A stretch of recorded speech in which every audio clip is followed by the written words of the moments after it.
কিন্তু এখন তো ভয় পেত ওখান থেকে মানে ওই সিপিএম থেকে এসেছে যে শিবু হাজরা আর শেখ শাহজাহান, ওরা তো এই স্থানীয়, মানে ওরা তো তৃণমূল করে না, ওরা তো সিপিএম থেকে এসেছে।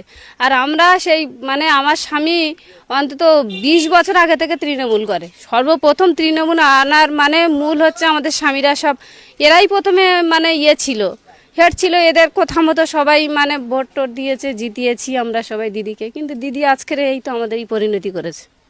নিশ্চয়ই ওদের কথা শুনে করেছে, ওরা এখন যা বলছে দিদি তাই শুনছে। আমরা যে জনগণ, আমরা যে মায়েরা এত মানে এত কথা বলছি, কাঁদছি, ওনাকে আসতে বলছি, উনি তো আসছেনই না, কোথাও বলছে না আমাদের সাথে। আরও বলছে ও যারা এইসব কথা বলছে ওরা বহিরাগত, ওরা মানে ইয়েবাদী, সন্ত্রাসবাদী, ওরা এইখানে সেই তো যদি না বিশ্বাস করে তাহলে দিদি এসে দেখে যাবে।